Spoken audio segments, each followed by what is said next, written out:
What were Mike's favorite pastimes while incarcerated? Was he an avid chess player? No, I wasn't an avid chess player. Many people are, and I've known some masters, um, in the game. Shorty Schreckenghost immediately comes to mind. He was a master, and but I've never played board games, um, nor cards or any other type of game. Um, so my pastimes, other than my exercise routine, was education. So my passion was to pursue my education and to increase my ability to deal with the world in which I lived and to prepare myself for the future. So, I can't really remember. I didn't do hobbies or anything like that. Some people, are very big into art. Shorty Schreckenghost was also a phenomenal artist. And there are so many artists within the prison system that are just amazing artists. You just mentioned Mitch Smiley. He happens to be a phenomenal artist and did a lot himself toward the advancing the idea of arts in corrections. I know he personally did a lot of work with that, and he's to be, kudos to him for that. But he's also a phenomenal artist. Chill Billy wants to know how dangerous it got for you once you dropped out of the gang. Well, it. I guess the best way to answer that is that it comes with the territory. It, the danger level increased twofold because I now not only had gangs, including my own, that would seek my death, but also law enforcement and guards and others that had been working closely with the gangs, some of them even becoming members. And then, of course, administrators who were taking bribes and so on. So the danger increased at least twofold as it relates to that. So I not only had to concern myself with prisoners and gang members and their associates, but also with guards, administrators, and so on. And it increased at least twofold. Mags wants to know if you still worry they will come after you. No, I don't waste a lot of time worrying really about anything. If I have a concern, which I make a distinction between worry and concern, it's that I maintain my preparedness, but more importantly, that I live my life. I'm the type of individual who believes that I will not allow others to dictate how I live my life. I could have gone into the witness protection program. I refused.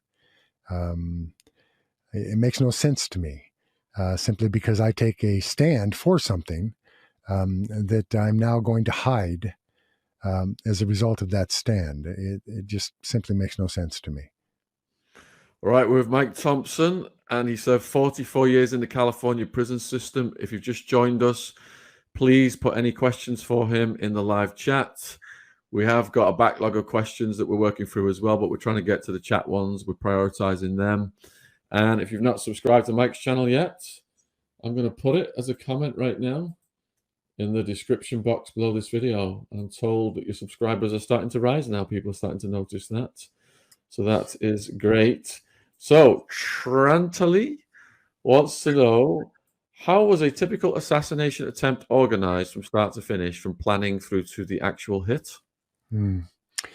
Well, an assassination attempt is something entirely different than just a head-up knife fight. So typically where an assassination is involved, then depending on the group, in this context, I'll refer to the brand, the Aryan Brotherhood, about that. So that it would be, you have a group of individuals who are all capable of carrying out the assassination, but a number of factors would come into play depending on what's going on with the organization. So that if you have individuals who may be in trouble And by trouble, I mean if, say, drugs were outlawed and that person was using drugs, nothing is done to that individual, but the first mission that comes up relative to an assassination, he would be picked for that. The other alternative is that the question is put to the membership.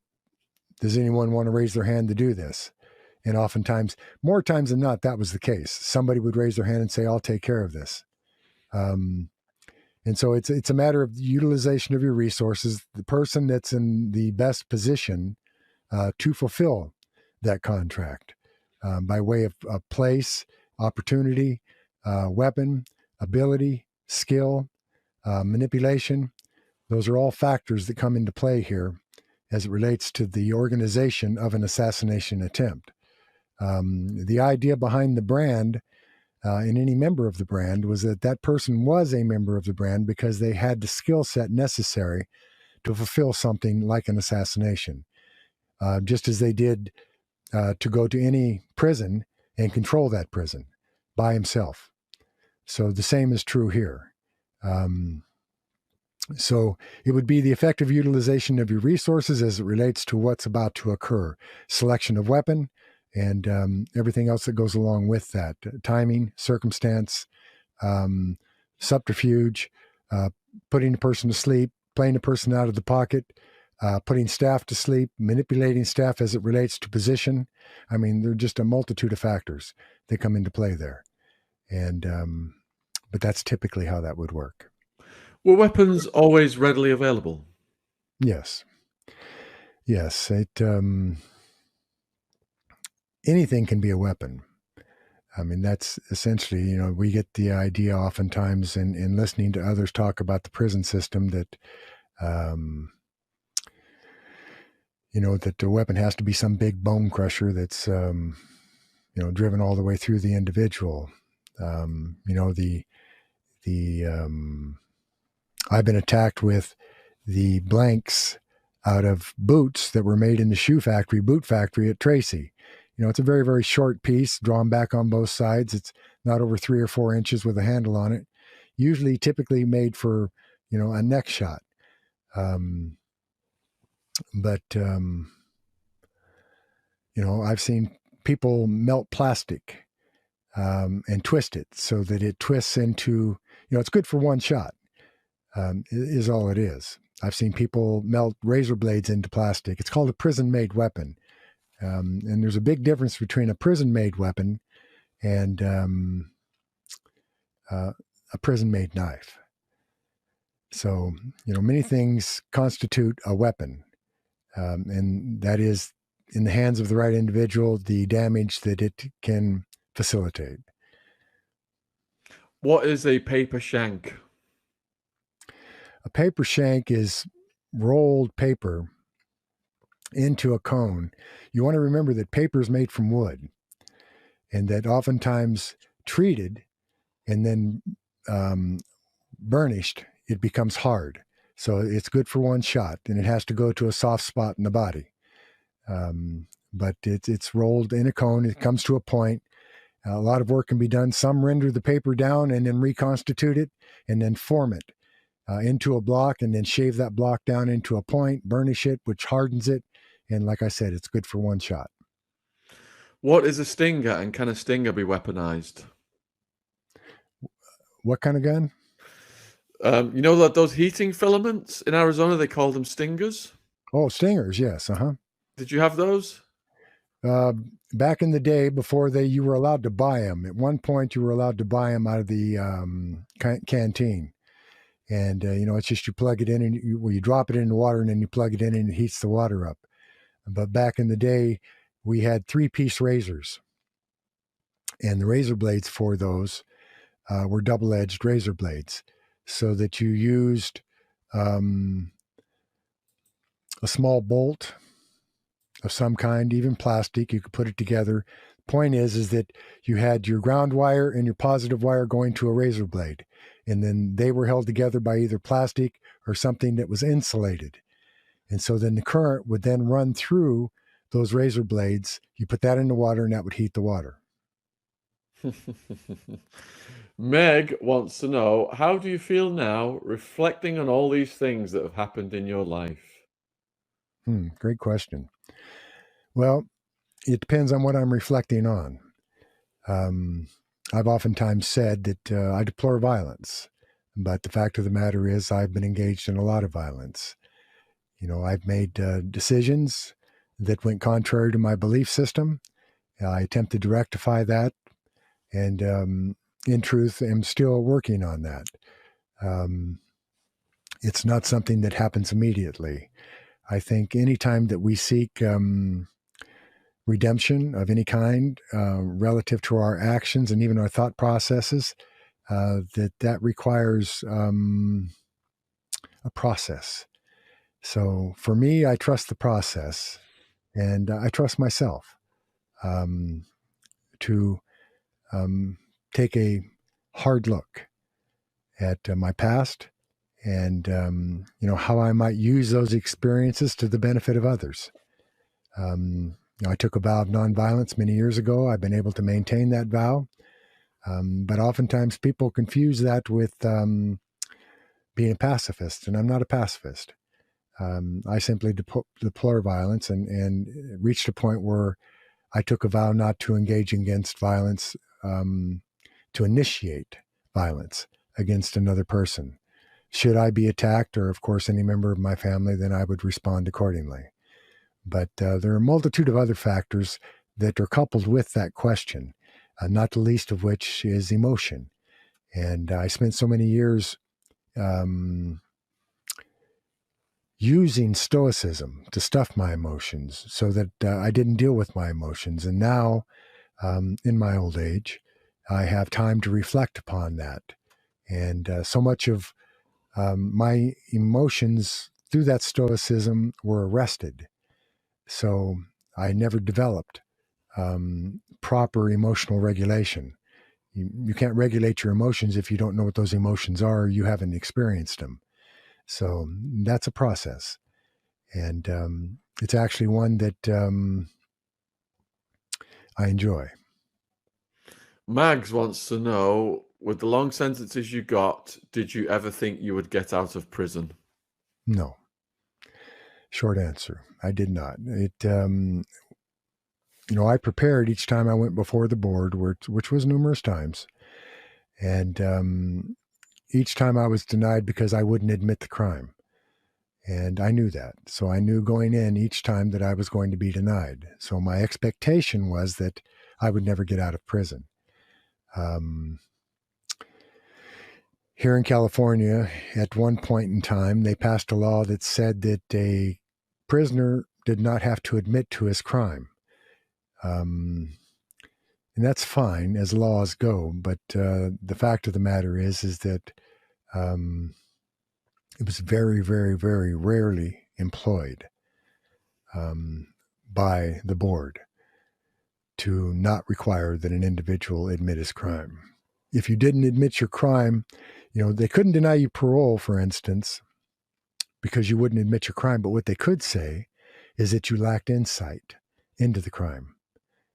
They didn't have to say that you're not admitting it, just simply that you lacked insight. And that lack of insight would be the reason for a parole denial. So that you can imagine that when I was granted parole, it was a real surprise. Maria, what's Mike's secret of looking so young? He's got the looks of a movie star. Well, that's very kind of you. Thank you. Some people say that prison preserves you. I don't know that that's true, but I've always taken care of myself. My diet, I approach my well-being holistically. So I take what's called a biopsychosocial spiritual approach. At the root of that, at the foundation of that, is my spirituality. And I believe it's my connection to nature that guides me and everything else that I do, not the least of which is what goes on with me biologically, physiologically, my metabolisms, my circadian rhythms, my use of supplements, my eating habits, my exercise, and so on. All those things come together collectively, I think, to create a balance. And so if I can answer that question and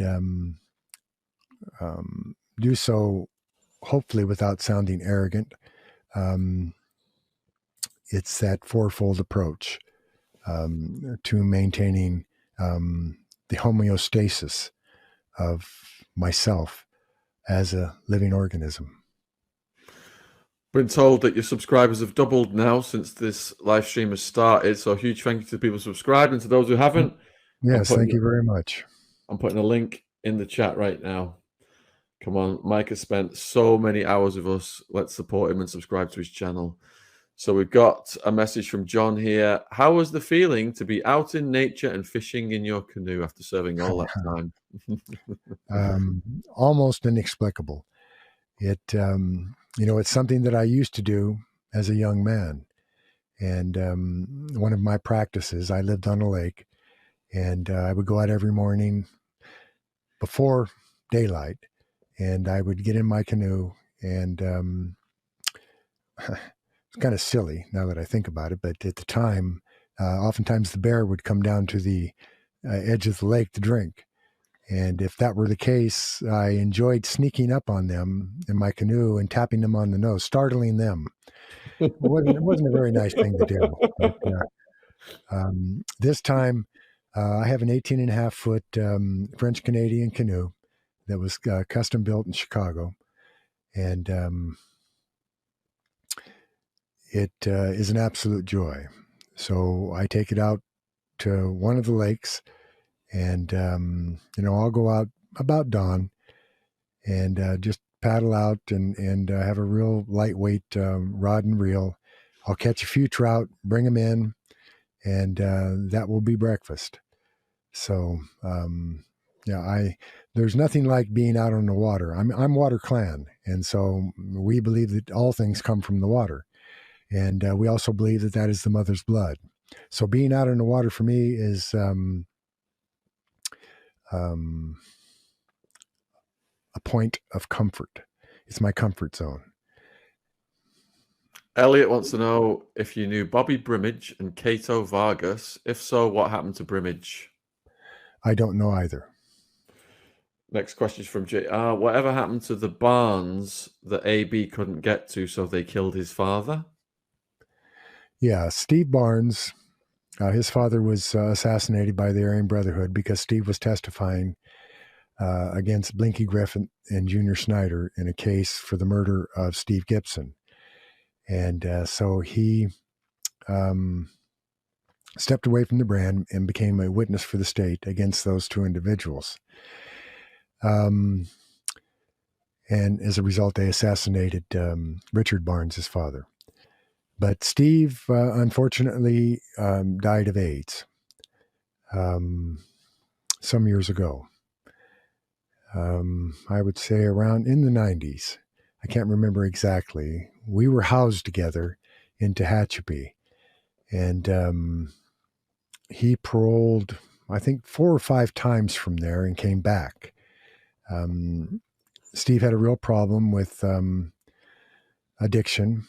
He self-medicated as a result of what had happened to his family, and he simply could not shake that.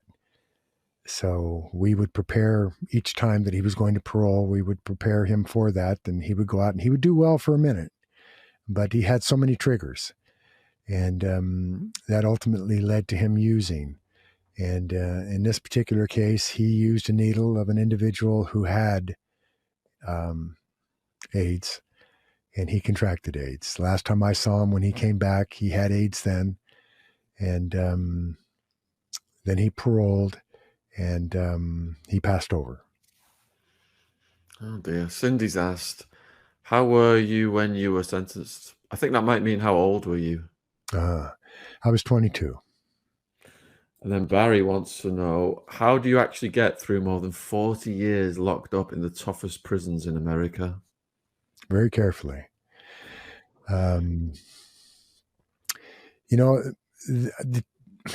Regardless of what you're doing, whether you're a member of the brand or you step away from the brand, and, I stepped away from the brand and I did an additional 38 years in prison. So, it really is about survival no matter what. But it's how you facilitate that survival that makes the difference. In my case, I continually educated myself. My education was very, very important to me, but also the practical application of that education became fundamental to me. I needed to recognize, and hopefully did, that over the course of my incarceration, many people helped me. I had many people just step up and just simply help me in my education, in my pursuit of self, if you will. You know, my spirituality was huge in that. The ability to attend sweat lodge, to hold the people's pipe and do ceremony with the people's pipe. You know, that was huge towards the development of my humanity. And I guess that's about all I can say on that. I mean, I suppose I could elaborate more if you'd like. I mean, because there are a multitude of factors that come into play there. Well, there's a lot of time to cover, isn't there? I imagine you're going to be elaborating a lot more in your books. Someone asked, have you got a book coming out? Thanks for asking. I do. I finished 10 chapters and I'm doing the book proposal right now. And, you know, the 10 chapters that I've just finished take me from my growing up on the res and then with my elder walks on top, the things that he taught me by way of martial arts and horsemanship and dealing with cattle and ranch life in general. But also those things that he taught me as it relates to my spirituality and the gatherings that I attended with him, the influence that he had upon me as it relates to that. And what was the rest of that question? I'm sorry. So it was about your book and when it's coming out. Oh, okay, thanks. I got lost there in my thoughts. Mm-hmm. That oftentimes happens when I think about my elder. I love him and I speak to him every day, even though he's passed over. But those first 10 chapters deal with growing up on the res, being with my elder, he who walks on top of the wind, and then coming into prison, what it was like coming into prison, the various prisons that I went to, becoming a member of the brand, the various knife fights, which were many, times that I were shot, everything associated with that until that time that I stepped away. And so those involve the first 10 chapters. So my thinking is that I'll go ahead and publish that because I have it done. And then I'll work on the next 10 chapters, which will be, what happened after I stepped away. That's 38 years worth right there. Insofar as, receiving my credentials as it relates to my education, becoming a counselor in drug addiction and as a life coach and a motivational speaker, and starting Live, Learn, and Prosper while I was still behind the iron gates. So, but, the corruption I faced relative to the court systems and, too often what would happen is that the expectation, I once had the ATF and the feds come at me and insist that I testify in a case, and I refused. That was a RICO prosecution of 40 members of the brand. And they said, well, then we can count you on our side. And I said, no, you can't. I don't play that. I'm my own man. So, what steps they then took to discredit me, the beatings I endured as a result of working with law enforcement, by law enforcement. So it's an interesting story, I think. And, but that will be the second 10 chapters. I may wait and just put all 20 chapters together. But since I have these last 10 chapters completed, my thinking is I'll just go ahead and publish them and get them out there. Yeah, and I think some of the most hard-hitting and dangerous times for you were at Corcoran Prison. I know we've discussed these previously, just to bring the viewers up to speed then. Corcoran Prison, even here in the UK, it was reported in the independent newspaper that the prison had formed their own gang. The guards had formed their own gang. They were doing gladiator games where the prisoners were fighting to the death. If they refused, they were getting shot. They had the ambulances ready and the incident report ready before they even murdered these prisoners, because Joey Torres, who flew out here, we've done 4 episodes with, served 40 years in prison in California, some of it with Mike, confirmed everything that Mike said. and for the guards to have their own gang. And when one of the staff members went to court to testify against the gang of guards, he was wearing a bulletproof vest, and the judge asked him, "Why are you wearing a bulletproof vest?" Because the guard gang had just done a drive-by shooting on somebody's house. This is just, you think the prisoner stories are insane. The guard stories at Cork are even more insane. Yeah, they are. I mean, there's no question about that. You're talking about Stephen Rigg. He was a lieutenant that took the information that I had provided to him about the murder of Preston Tate. He was shot in the head, and it took enormous courage on his part, but that's the kind of man that he is. He's a former sheriff who became a correctional officer, who was lieutenant at the time and eventually became captain. But, he and others like him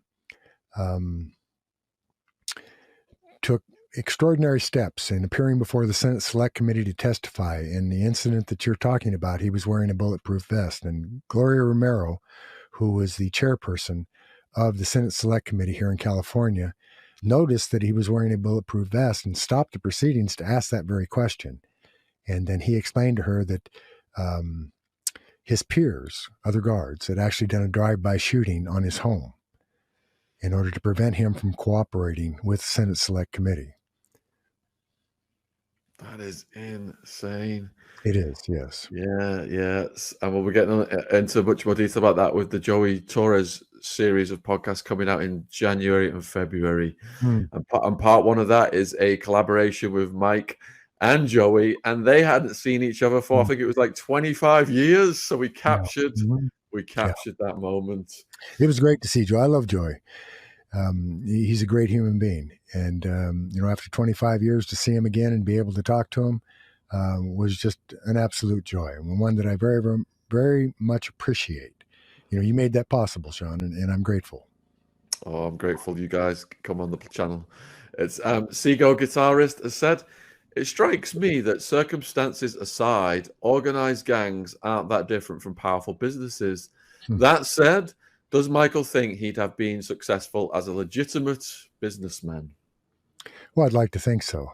But you're right in making the analogy between organized crime and legitimate businesses. That essentially is what organized crime is. It's a business, and it's run like a business. And there are other people that have stepped away from their prior relationships with organizations like the Italian mafia. Michael Franzi is a good example. Excellent businessman, and he acquired that acumen with the Italian mafia. He now brings that present day to utilize, that knowledge that he acquired. And he just kind of flipped the script, and he now uses it for legitimate means and purposes. And it is a business. And that was my approach to restructuring the Aryan Brotherhood, actually, was to treat it more like a business, and created the infrastructure for that and so on. That's why I felt a responsibility to engage law enforcement on the levels that I have. So Michael Francis is a friend of this channel. Have you got a podcast coming out with him, Mike? I do, yeah. We just completed a podcast here. I guess it's been a week ago. And so that'll be coming out. And, Michael and his wife both are fascinating people, very kind, very generous. And we're extremely courteous to